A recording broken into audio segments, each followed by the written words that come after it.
Welcome back to the deep dive. You send us a stack of sources that look intimidatingly specific, and we are here to cut straight to the gold. We really are. We don't just summarize. No, we synthesize. We're looking for those surprising nuggets of knowledge that, immediately make you well-informed. And today, we are going hyper-specific. We're diving deep into the seasonal management of a seemingly simple flowering plant, Portulaca. Right. Our entire deep dive is built around just one, astonishingly detailed set of notes. Specifically, it's part 773 from a source called keynemn.org.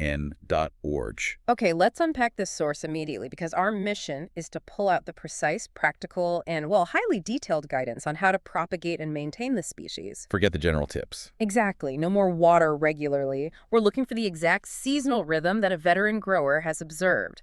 And the hook here for you, the learner, is the author himself. He's an old software plumber who has somehow managed 773 parts of gardening notes. It's unbelievable. We're basically looking at a master class in applying a programmer's mindset to the biological world. That's it, exactly. This is not some casual hobbyist scribbling in a notebook. This is applied systematic knowledge. So for anyone who really values actionable insight— the kind you only get from years of observation. Right, and rigorous documentation, this source is the perfect blueprint. So let's start there with the context of Ang, the author, describing himself as an old software plumber. I mean, that tells us right away his methodology is probably the most important thing we're studying. Even more than the plant itself, maybe. Maybe.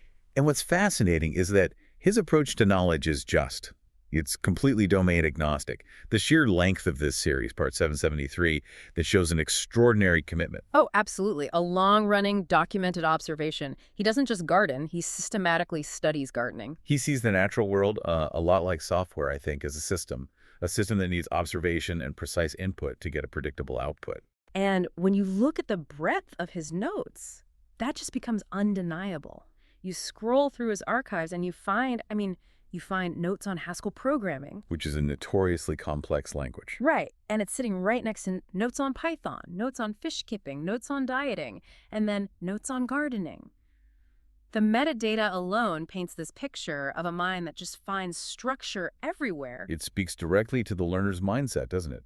It shows that the skill of breaking down a complex subject, documenting the variables, and, committing it all to paper is universally rewarding. And he's not just theorizing? No, not at all. He explicitly mentions that he keeps several pots of Portulaca just to observe how different microclimates affect the species. He's running these tiny controlled experiments in his own garden. Just to make sure his advice is bulletproof. Exactly. That level of rigor is exactly why we're trusting this. But okay, let's get into the plant itself. Before we get into the really complex seasonal timing, let's just ask the basic question. Is Portulaca a plant that's welcoming to a beginner? It's a resounding yes. 100%. Yeah. Ang confirms it. And the reason is all about the ease of propagation. So it's easy to get started. So easy. He even notes that he propagates cuttings here and there, almost subconsciously now, just out of habit. It shows you how low the barrier to entry really is. That's the plant version of writing clean, simple code, right? Low barrier, immediate, and visible success. Yes. He even says that one of his recent additions, just from a simple cutting, has already begun to bloom. You get that immediate feedback, that little signal that you're doing something right. It's a plant that rewards simple effort, which builds confidence. But the real secret, the key insight from part 773, is moving beyond that easy start to optimal performance. Ah, okay. And that takes a much deeper understanding of its environmental schedule. This is the core of the deep dive then. We're moving from the basics to the architectural strategy. How does the software plumber time his cultivation for maximum results? Let's decode this, starting with phase 1 establishment, rooting. When's the ideal window for propagation? So Ang's precise observation puts the ideal rooting window in the last quarter of the year, specifically October to December. And this is where the climate becomes like the essential dependency. It's the operating system the software needs to run. So what's the climatic trigger for that 3-month window? The monsoon season. Okay. That is the secret sauce. Ang emphasizes that the high rainfall and the humidity that comes with it provides the absolutely perfect environment for successful rooting.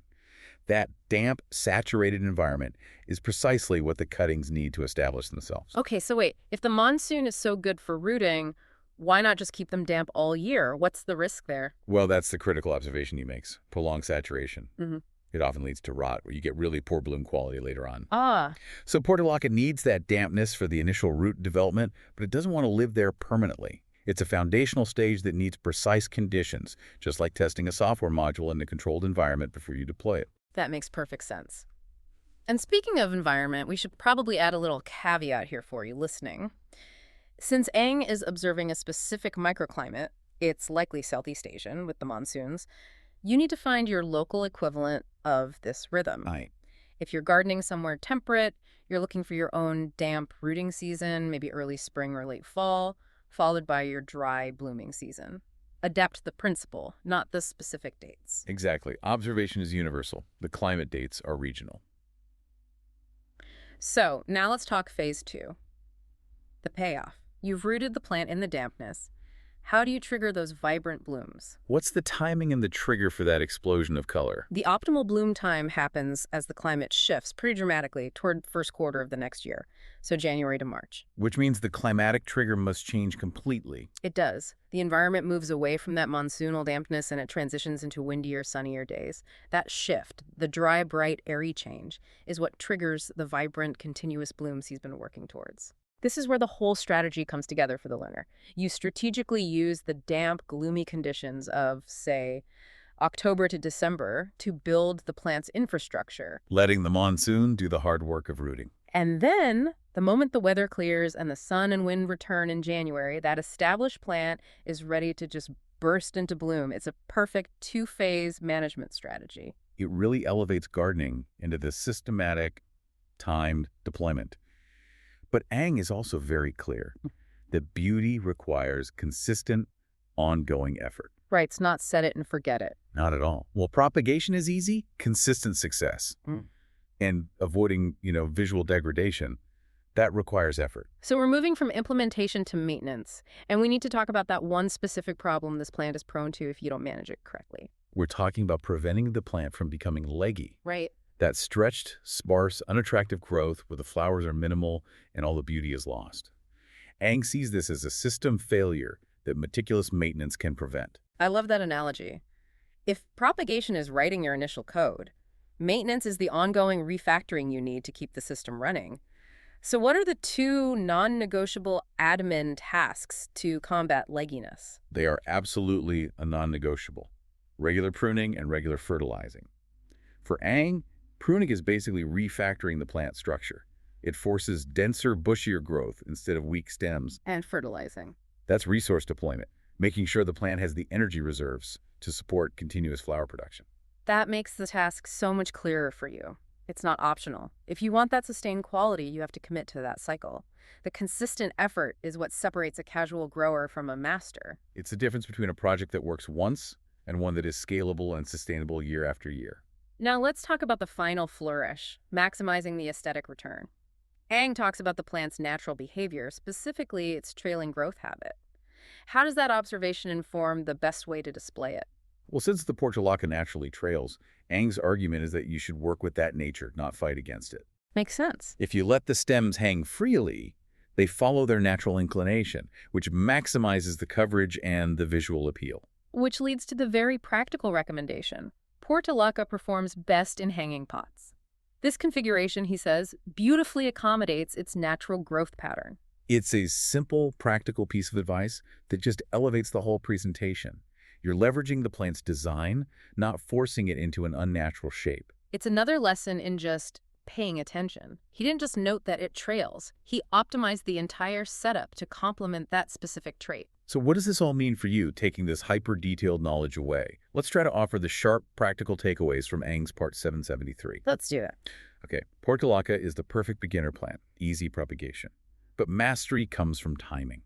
The secret rhythm is pairing your regional equivalent of a damp, monsoonal season, think Octec, in his climate for robust rooting. With the sunnier, windier period that follows Janmarfer peak, continuous blooming. And if you want that sustained quality, you have to see regular pruning and fertilizing as non-negotiable maintenance to prevent that leggy growth. So here's the final thought for you to mull over. We've spent this time learning the precise rhythm of a simple garden flower, all thanks to an old software plumber. An incredibly meticulous one. who dedicates the same rigorous analytical energy to documenting his work in Haskell programming, a field of pure abstract logic, as he does to documenting the exact day his Portulaca cuttings are ready to bloom.